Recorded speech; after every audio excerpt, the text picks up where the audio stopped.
So, I'm going to show you different types of techniques in relation to your surgical skills because it takes a long learning curve to be able to properly perform the technique called the vertically and coronally advanced flap.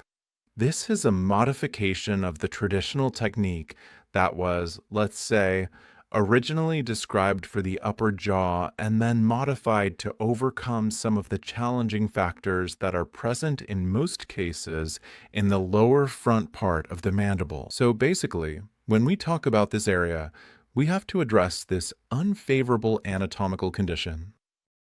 In the lower anterior mandible, we always have to deal with this challenging situation. There is always a lack of keratinized tissue, not just below the gingival recession, but also to the sides of the recession that we need to treat. We have a reduced size of the interproximal papilla, which increases the difficulty, for example, when trying to move the anatomical papilla downward. Then, very often, we encounter a very strong frenulum attachment, which can be between the roots or even directly attached at the level of the gingival margin of the recession we need to treat. We might also find scar tissue because sometimes, in this area, a frenectomy was previously performed by another colleague, possibly to make the surgical technique easier, but it actually does the opposite. Because when you perform a frenectomy and there is already a gingival recession that needs to be treated, then when you need to advance the flap coronally, you have to work with tissue that is not well vascularized, is less elastic, and is much harder to move coronally. Then, still in the lower anterior mandible, the main issue is the reduced depth of the vestibule. In most cases, even when the gingival recession is shallow, we're already at the bottom of the vestibule. The gingival recession reaches the alveolar mucosa, and there's no more space apical to the recession. So our goal is not only to treat the gingival recession, but also to increase the vertical height of the vestibule. And then you'll see that we can also have mucosal invagination or epithelial overgrowth, and you'll learn what kinds of challenges these present and how to overcome them. So basically, there are many techniques described in the literature. So we'll look at the possible indications and advantages of this technique, which is the free gingival graft. The very first mucogingival technique that was described was later modified to improve the final aesthetic result, turning it into a modified two-step procedure. This involves first placing a free gingival graft apical to the gingival recession and then moving it coronally to cover the recession. Then we have the laterally and coronally advanced flap. The free gingival graft is no longer considered a technique for complete root coverage or for aesthetic purposes. So if a patient comes to your office requesting an aesthetic treatment, just forget about the free gingival graft technique. But if your patient isn't particularly concerned about aesthetics and instead has a relatively shallow gingival recession with a complete lack of keratinized tissue around the gingival margin, and needs a reliable solution to help with maintaining good oral hygiene, then the free gingival graft is probably the most appropriate surgical procedure to consider. It's a straightforward technique and significantly improves the soft tissue in the area, making it much easier for the patient to brush properly, increasing the width of keratinized tissue and also deepening the vestibule. So basically, like in this case, you can see that we have a shallow gingival recession, but the quality of the tissue apically and also laterally, as you can see, makes this soft tissue a contraindication for other techniques. Advancing this type of tissue coronally is really challenging because, as you can see, this tissue is not inflamed.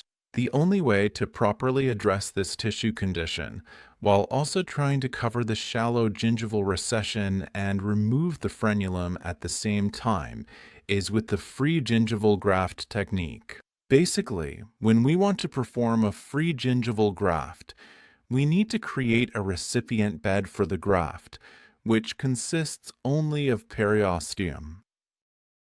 We have to remove all the muscle attachments from the periosteum because the goal is to create a flat, highly vascularized area that will provide the best possible blood supply for the free gingival graft.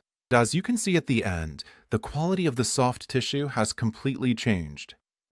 Now we have this pink, healthy, keratinized tissue, and the free gingival graft allows us to cover both gingival recessions 100%. So, complete root coverage was achieved because the gingival recessions were really shallow. Is it aesthetic? No, it is not, because you can clearly see the treated area.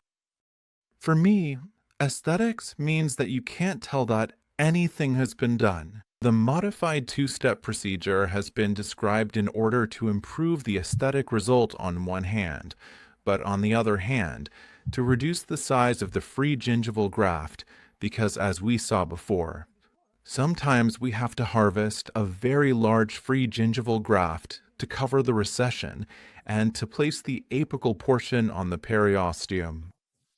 So with the modified two-step procedure, the idea is to place the free gingival graft apical to the gingival recession. And the size of this free gingival graft should be similar to the apicocoronal dimension of the keratinized tissue on the neighboring teeth, because once the free gingival graft has healed, we will coronally advance this graft, recreating a similar amount of keratinized tissue. So in this way, we significantly reduce the apicocoronal dimension of the graft because, like in this case, you can see it's 4 millimeters, just like the keratinized tissue, which is 3 millimeters here, 3 millimeters here, and probably 4 millimeters here. So a 4 millimeter high free gingival graft will definitely survive because it is not placed over the root, but rather on the periosteum apical to the recession. So there's no way for the graft not to survive because it's applied only over the periosteum. That means it will receive 100% of its blood supply from the periosteum. There is no avascular surface, unlike with the previous free gingival graft technique. Okay, so with this technique, the survival of the free gingival graft is ensured because it will be placed over the periosteum without trying to cover anything else. Once this free gingival graft that was secured over the periosteum is fully healed, which means after 3 months, as 3 months are enough, it can be coronally advanced. Now, this band of keratinized tissue will ensure the stability of the flap in the coronal position because, as you saw today, the coronal advancement of the flap is stable when there is at least about 2 millimeters of keratinized tissue remaining apical to the gingival recession. If I have 2 millimeters of keratinized tissue, I know that my flap will stay stable in the coronal position. Here, I have 4 millimeters of keratinized tissue that comes from the previous free gingival graft.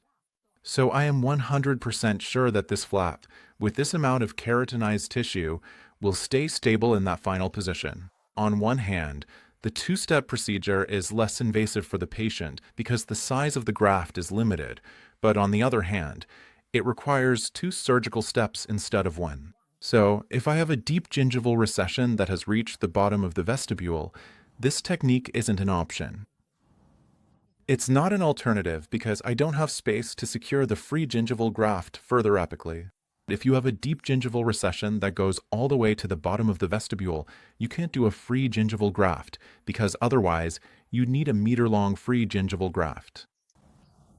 On the other hand, you can't do the two-step technique because there's no space apical to the deep gingival recession to secure the free gingival graft. So, which technique can you use in these kinds of challenging cases? Only the difficult technique, the vertically and coronally advanced flap. So, I'm going to show you another possible alternative, which is the laterally and coronally advanced flap. This technique can only be performed when you have enough keratinized tissue lateral to the gingival recession.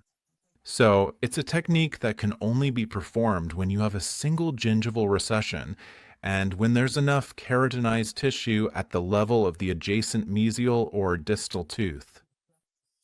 Enough. What does that mean? It means that you need to measure the buccal probing pocket depth in this area and add 1 millimeter. This measurement will determine where you should make your incision for the flap design, and in the flap itself, you should have at least 2 to 3 millimeters of keratinized tissue. So, this means you need to have 3 millimeters of keratinized tissue, plus the probing pocket depth, plus 1 millimeter in the donor area. So basically, it depends on the probing pocket depth.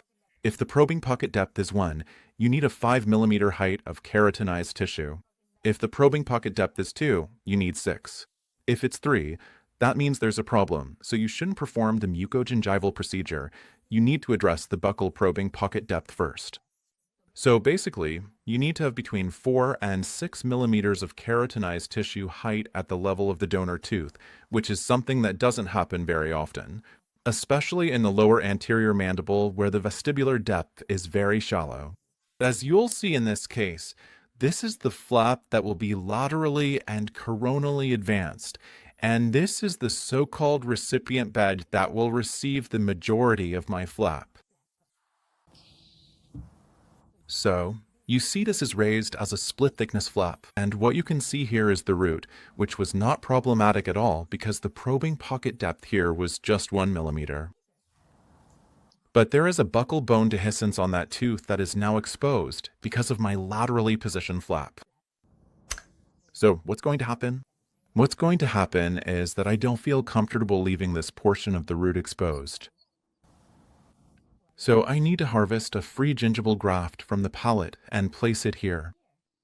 So in the end, I did this laterally and coronally advanced flap to avoid harvesting connective tissue from the palate, but I ended up needing to harvest it anyway. So I wouldn't use this technique nowadays. I would use the vertically and coronally advanced flap. It's a difficult technique, but these days it's my preferred method.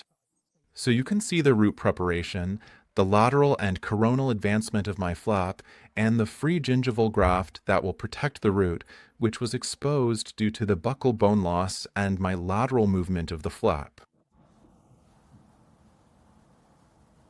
So in the end, the final result was a good one. You can see this is 2 weeks later. Also, in the donor area, which you never really know how it will heal, since the donor area heals by secondary intention. So basically, it heals with scar formation. So in some cases, you can get a nice result.